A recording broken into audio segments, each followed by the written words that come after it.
Hello, Equilo listeners. It's me, the voice of reason. I just want to let you know that today things are going to get a little dark. You have been warned.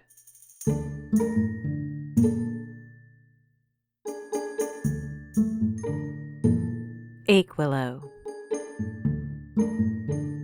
Season 8. Chapter 13. Faith.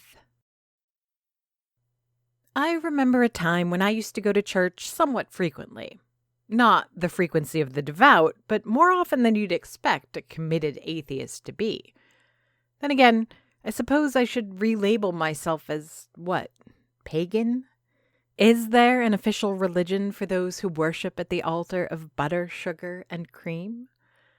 While it might seem like a tangent to wonder about my current religious identity, that's the whole point I'm trying to make. I don't think about it now, and I didn't think about it then. No effort has been made to seek out other witches outside of Aquilo, or find a coven or circle to join. Sure, there would be so much I could learn by doing so, the same way I evolve as a cook with each conversation I have with another chef or baker. That's the thing, though. Every effort I've put into reaching out in order to further improve myself, I've done so focusing on my cooking.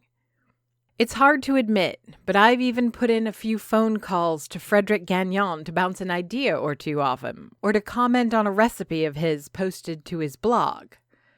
I'm happy to report that while still arrogant, he is far less insufferable.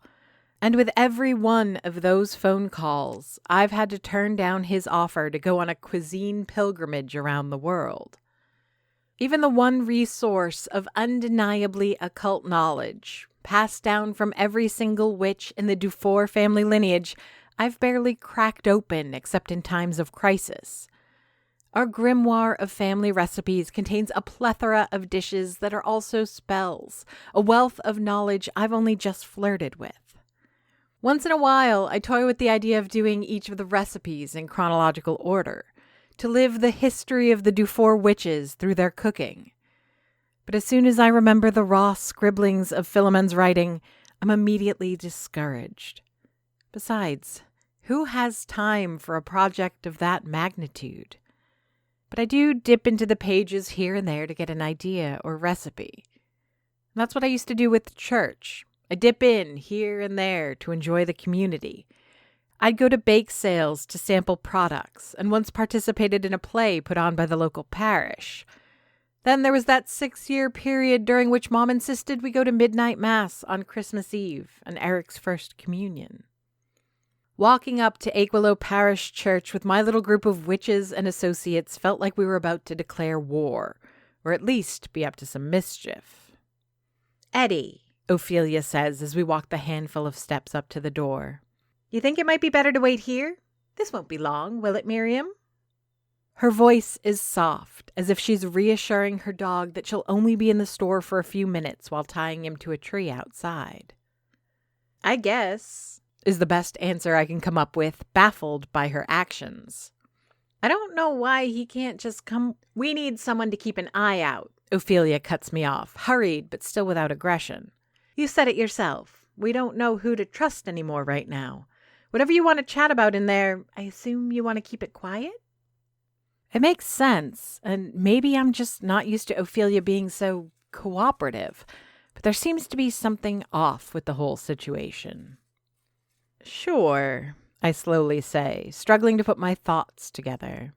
"Should only be a few minutes in there anyway." I look at Gulliver, studying him, looking for any sign of why Ophelia singled him out as the person to leave behind at the door. "It's fine," he says, noticing my scrutiny. "I'm not a fan of churches anyway. Too quiet, and the pews don't have enough leg room." He grins at his own observation. "Yeah," Eric adds in for support. "I don't think churches like me much either. I'll hang with Gulliver if that's cool." He gives me that big brother wink, the one that says, "I got this," the one he only started using in the last few years before I moved out. I force an unconvincing smile, pushing my lips together like I'm trying to keep a secret. This next part is going to be a little bit of a gamble. It's the middle of the week in the middle of the afternoon. Apart from Father Mitchell, the church should be empty, except for the guests I made a point of inviting myself. Here we go, I muttered to myself, pushing the massive oak door open. Light seems to flood in ahead of us, the sun pouring itself on the marble floors of the church. The foyer is narrow and not much of a foyer to begin with. Open to the sanctuary, it's a modest gathering area before the rows of pews on either side of the aisle. Tiles of slate-colored stone alternates with other hues of terracotta, creating a subtle division between the U.S. and Canada side of the church. It reminds me of the Aquilo Cafe and Aquilo Border Park. As it turns out, Father Mitchell is indeed present, standing in front of the altar, across from the first rows of pews. He's wearing jeans and a black shirt, his white collar the only sign of his vocation. Our steps alert him to our presence. The way he looks up at us, I'm uncertain just how welcome we are in the house of God today. "Miss Dufour," he calls with a measured tone, letting the natural echo carry his voice. "I'm saddened that you didn't call ahead before arranging to use my church as a gathering space. You know, we do rent out the basement for community activities." "Oh," a figure rising from the front pew speaks before I can answer. "I'm sure if Ms. Dufour is calling on me, it isn't to set up a bingo night or a charity potluck, right?" Wearing an impeccable dark blue suit and immaculate white shirt, the man looks at me with a perfect, beaming smile. Hands covered in gold rings comb back raven black hair before he brushes off the wrinkles in his pants. Two companions, identically dressed though with a little less panache, also rise to their feet. The way they stand, they create a gradient of heights, from the short man to the right to the tall woman on the left. "You can't be serious," Ophelia hisses through her teeth. The venom in her voice could have curdled milk or made babies cry. Even her cat pops his head out of her bag just so his growl can be better heard. "Ophelia Serrajo," the shortest of the three calls out, smug satisfaction all over his words. "What an unexpected surprise. If this is where you plan to repent, I applaud your choice." The tall woman, Alessandria, lets slip a giggle that was meant to be subtle, but echoes loud and clear through the sanctuary. I suppose the church does not allow for many secrets outside of the confessional. "Seeing you isn't the best of surprises," Ophelia growls, stepping ahead of me and reaching into her bag. "But I'm willing to make the very best of it. Ever wonder what a witch with nothing to lose is capable of?" I did this. I can feel Annabelle bristling next to me, bracing herself for what could be a messy conflict. Orleans and Alessandria, the resident Inquisition and witch hunters. Whatever relationship with Doris they had, I was able to leverage into a sort of uneasy truce. Some could argue Orleans owes me his life. I know what they are capable of and the level of violence they're willing to commit in the pursuit of their duties. Yet, in a moment of moral weakness, I sent them after Ophelia. She lost her livelihood because of me, having to close down her knitting shop. Even though this is a powder keg, I don't want this mix of violent zealots and a vengeful witch to explode. Besides, these two aren't even the inquisitor I wanted to have a word with, but rather the unwitting intermediaries. My hand reaches out, grabbing at Ophelia's shoulder in the hopes of holding her back. This is, as far as I know, the last point of contention that remains between us, how I sent the Inquisition after her. I doubt that right here, right now, confronted by the personification of this ordeal, she will be at her most receptive, but I have to avert this confrontation. "Don't!" She spins on me, her fury on a swivel, ready to be redirected wherever it needs to go. I can see in her eyes that if she has to burn through me in order to set fire to Orleans and Alessandria, then kindling I will be. "Later," I growl, deciding that diplomacy requires an edge at this moment. "They're not the ones we're here to see. He is." I point towards the altar. The first inquisitor to have risen is already walking in our direction, his smile and calm unmarred by the rising of tensions around. In one hand, he's carrying a heavy leather satchel while he buttons his jacket with the other. There's a glimmer in his eye that I recognize. See it in the mirror once in a while, but only on those rare occasions when I have something particular to celebrate. Specifically, it's the shine of anticipation on those days when I've got fresh ingredients waiting for me and a new recipe I'm about to try. If growling is the voice of hunger for the body, then that glimmer is that of the hunger of the soul. I let go of Ophelia, hoping that I've refocused her attention successfully. Is Francisco. He's a demon hunter. Have you ever tried to force the same pole of two magnets together? Of course you have. We all do it at some point. Who can resist the fascination of invisible forces pushing against our efforts? If you were at one time a child and had two magnets to play around with, you've done the experiment. That's what watching Ophelia and Francisco interact is like. A smile as slick as oil in a frying pan, the latter walks towards the former. His hand is extended in a gesture of good faith, but with each step, Ophelia recoils. Oh, I know that feeling. Having been on the receiving end of the Inquisition's so-called justice, I carry my own resentment towards the organization. Few scars run as deep as those left when something you love is destroyed. For me, it was the cafe, which I'd only begun to feel affection towards. For Ophelia, it's her entire life and ambitions here in Aquilo. Ophelia, I ask, trying to soothe her enough that she see reason. Francisco isn't like the other two. He's got little care for the business of witches, but I'm hoping he can be of help with dealing with the remaining demons of Aquilo. Pride and greed appear to be instrumental in whatever nefarious deeds are churning in our village. No, she replies, taking one more step backwards. I'm making no deals with the devil. The Inquisitor puts a hand to his heart, but his smile remains unchanged. He might as well be mocking Ophelia's distress, looking down on the crisis we bring him. Miss Cerejo, he says, with the tilt of his head that adds to the condescension. I understand your apprehension. The delinquent is seldom interested in working with the teacher, but cooperation is all part of rehabilitation. Besides, you've learned how it feels to be on the wrong side of my colleagues. Aren't you curious about being on our good side? Ophelia's face contracts as if she's just seen a swarm of maggots crawl out of her filet mignon. Francisco might as well have started vomiting flies, and she would have reacted with less revulsion. Screw this, she says, straightening her back and raising her chin in defiance. Without another word or further ceremony, Ophelia turns tail and heads back towards the doors of the church. The soles of her sneakers slap at the marble with determined rhythm, counting down the seconds before she reaches the exit and vanishes into the afternoon. Smarmy, confident, Francisco watches her go, putting both hands in his pockets. His smile, already pulling the skin of his face taut, gets exaggerated a little more. Just as Ophelia is about to cross from the sanctuary to the foyer, Francisco clears his throat and calls out.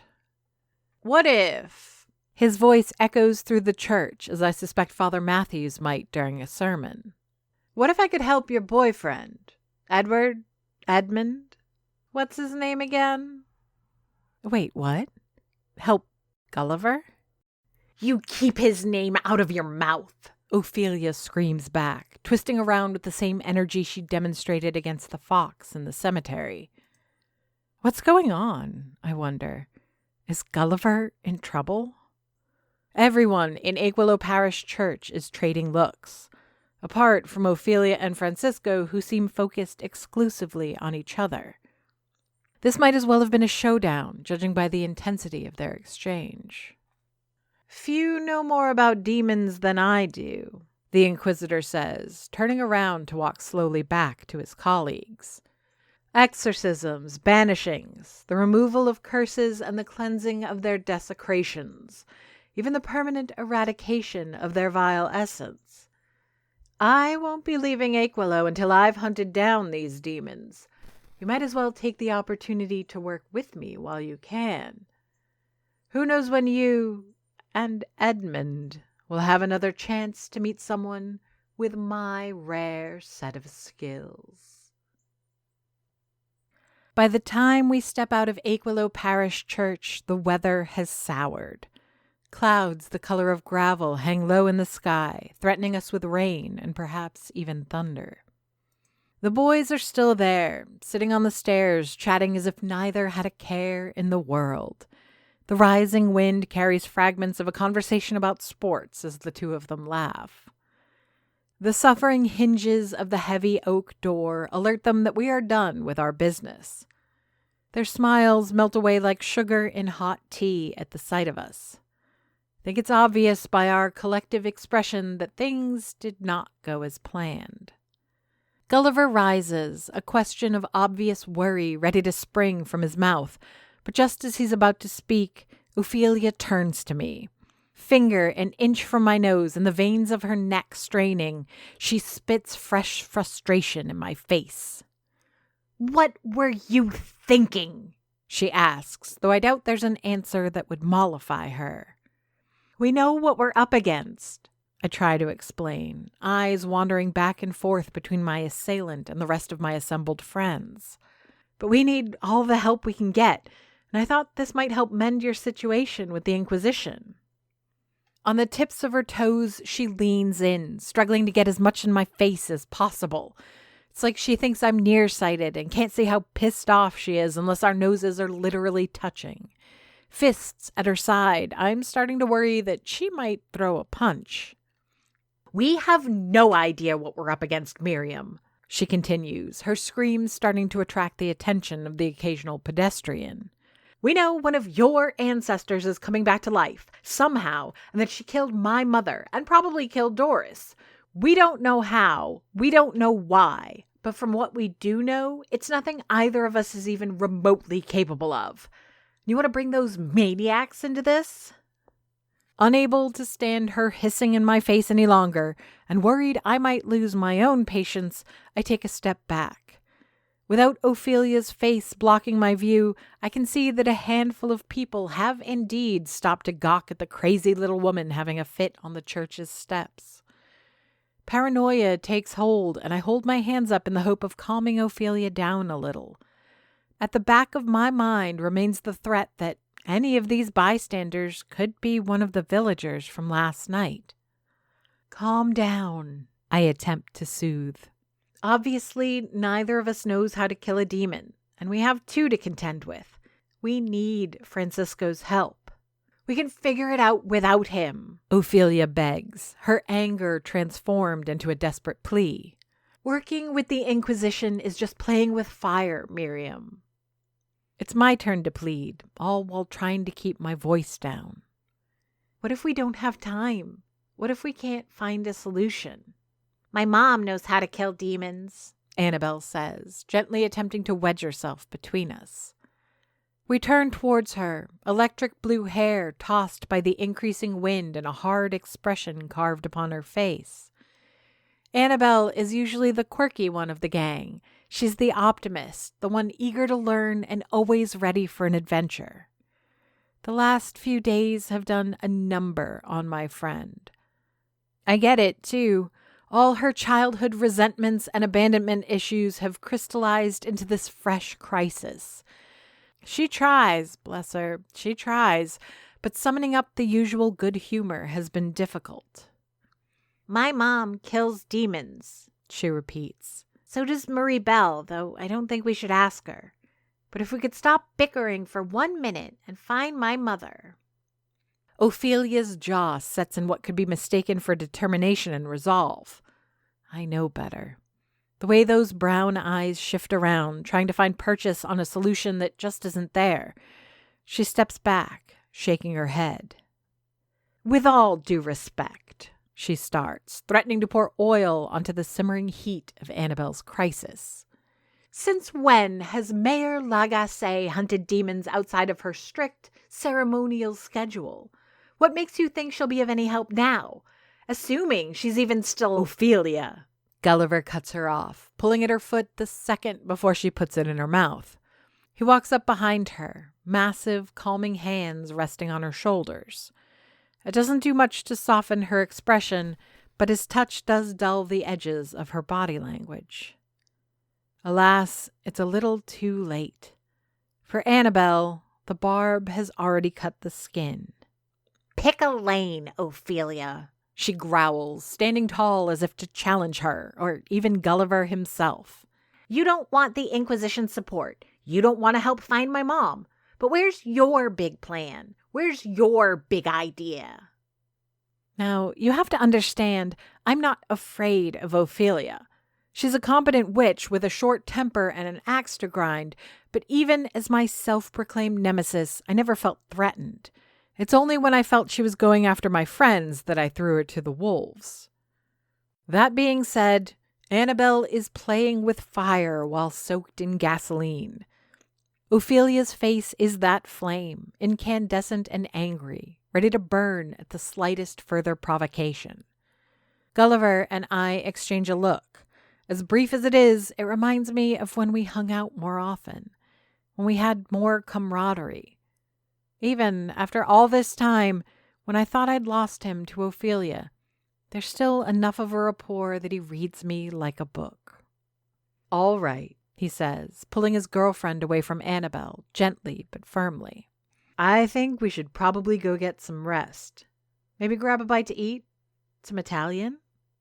Gulliver mouths the word sorry in my direction, but I'll take the scratch to my cook's ego if it means not having a fight break out in my cafe. Thankfully, Ophelia's no fool. She sees the opportunity to cut away from the charged conversation and takes it.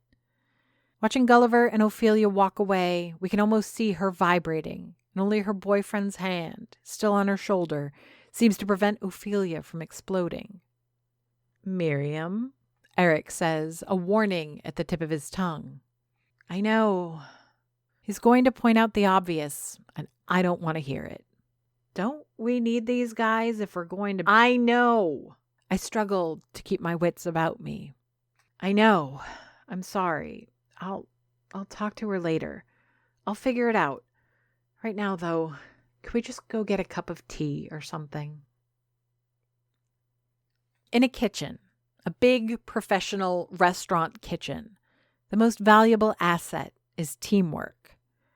A kitchen brigade can be made up of a dozen people, maybe more, coordinating to put together a variety of dishes with various ingredients, composition, preparation times, etc. And all of it has to come together at roughly the same time for each table being served. A chef can't stop every moment to recalibrate the team. People can't break off into arguments or trade insults while meat is searing and sauce is reducing. The normal ebb and flow of accidents and issues is enough to throw off the precise rhythm of a kitchen without petty squabbles adding to the mix. Kitchens that can't get the alchemy of both cooking and teamwork don't last long. This isn't to say everyone has to get along, but people who put personal issues and egos above service and menu have no place in a well-run kitchen. I have a very complicated meal to put together these days. The ingredients are coming in one at a time, and I can never tell what will be next. The customer hasn't made their desires clear, but expects something extravagant and big. Meanwhile, my brigade is falling apart. My sous chef just ran off with the porter because she didn't like who I wanted to hire as sauce boy. Meanwhile, my assistant is having a breakdown, and I can't imagine her being of much use if she doesn't pull together. All the while, I've got the pantry supervisor looking on in bewilderment. My kitchen is in disarray, and the maitre d' just let me know that our big customer has arrived. Under an ominous sky, Annabelle, Eric, and I walk back to the cafe. The weather matches my mood, getting increasingly tumultuous and dark. I can feel the quiet pressure coming from Eric, willing me to speak up, to say something. He wants an explanation, then a plan, and finally a solution. But I've got nothing for him. Annabelle is digesting her own struggle, letting dark thoughts ferment and build up. I hate to think of these two, the most precious people to me in Aquilo, as burdens. But right now, they are. I need my wits about me to pull my brigade back into shape so we can get back to the meal at hand. Hopefully, a little tea or coffee, a little bite, and all the broken pieces can find their place again. But that would be too easy, wouldn't it? In English, we put a positive spin on a third attempt. Third time's a charm, after all. French has a more fatalistic spin on thirds. Jamais deux sans trois. Never two without a third. From Ophelia's troubles to Annabelle's tragedy, and now this one. Cindy, I mumble between gritted teeth. She's sitting at the counter of my cafe as we walk in.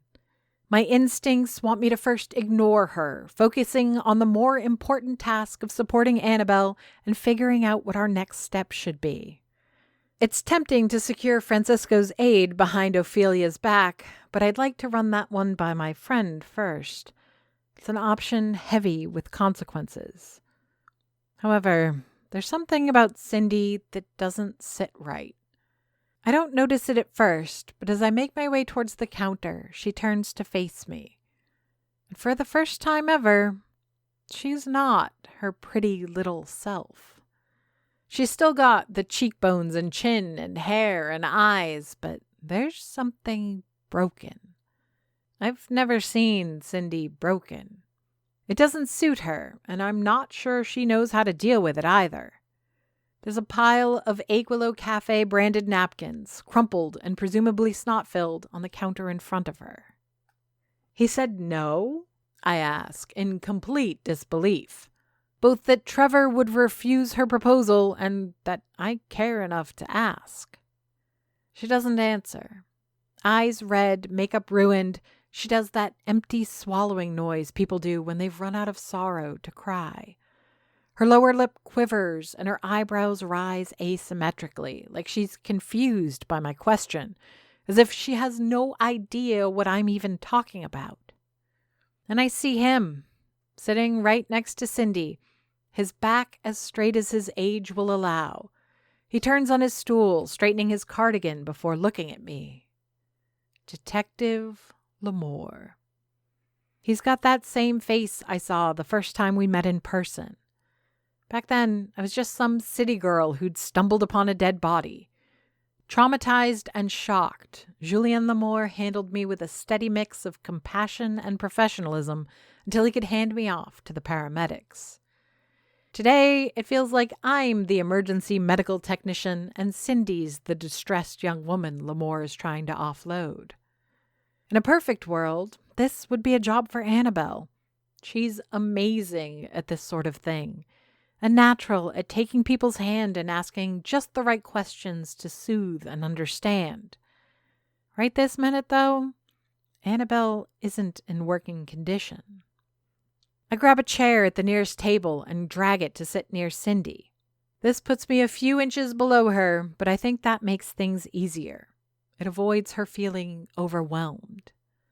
It's tempting to take her hand in mine, but I can't quite bring myself to that. The best I can do is lean forward and look up into the big bloodshot mess of her eyes. All right, I say, doing my best to come off as kind yet firm. From the start. He's gone, she blurts out after taking an impossibly long breath.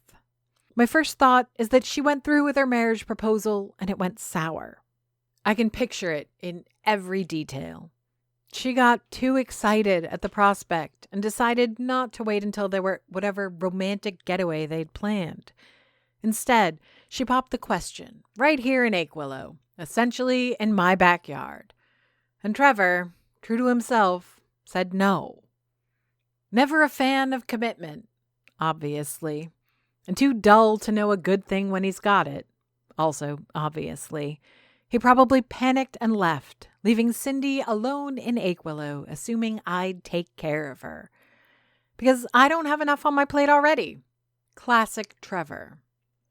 Except I immediately know that's not the case.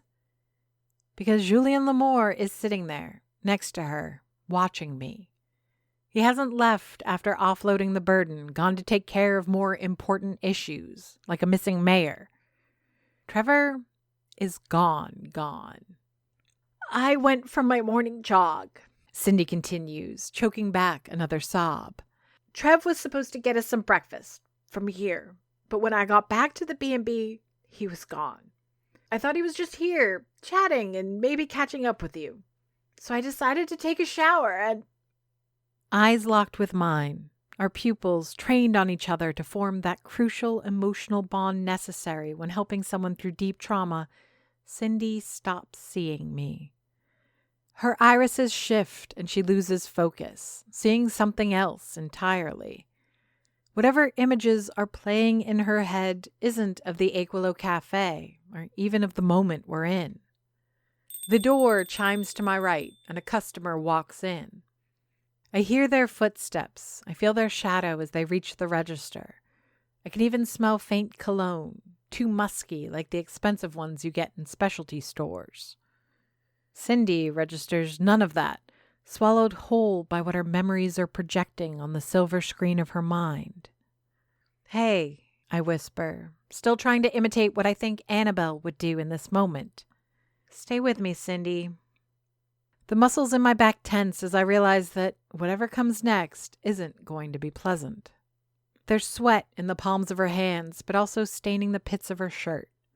She's got her whole exercise uniform on still, from the black form-fitting shorts to the armband for her phone. Her hair has dried some, but remains matted by sweat. Cindy never got to take her shower. Pressed on the footrest of the stool, I see her brand-name sneakers with pink accents. At the very tip of the left one, almost impossible to see, there's a smudge of what I can only assume is blood. "The bathroom," she explains, struggling to compose herself. "It was like an abattoir, Mims. I don't know what murder scenes are supposed to look like, but this... The bath was full of blood and what I thought were clothes, but it wasn't that." My hands squeeze hers, and I pull myself up to my feet. "Okay, Cindy," I say, making sure she's still looking at me. "That's enough. You don't have to say anything else if it's too difficult. Detective Lamour can fill me in, if he thinks that's necessary." I give the detective a quick look, doing my best to layer every millisecond of it with as much reproach as I can muster. Why the hell is he bringing her here to give me this account in public of all places? I'm not president of Cindy's fan club, but even I can see she's already gone through enough. And not to sound selfish, but what about me? What possible reason could he have to deliver this news to me in this fashion? Lamour just nods, urging me to listen, and for Cindy to continue, forcing her to relive the traumatic story to which we all know the conclusion. It feels cruel and unnecessary. "Skin," she says, swallowing hard as if to attempt to take back the word. "It was skin, and I touched it. I never realized how thick skin could be, but it was so thick. Who would do this, Miriam?" All right, I think. This has gone on long enough. I feel numb. The closest thing I've ever experienced is when I got my wisdom teeth removed. They did all four at once, and they gave me a very high dosage of ibuprofen to kill the pain for the next day. I swear it was as if every single nerve ending had gone on strike. This numbness isn't exactly the same, but that feeling of my body being like a plastic shell around me isn't far off. Lamour is sitting there, watching me, gauging my reaction. I don't know what he's thinking, but I don't like the way he's using Cindy to test me. I have a dozen questions for him, but none I can ask in front of Cindy. Above all else, there is one thing I need to know. "Why?"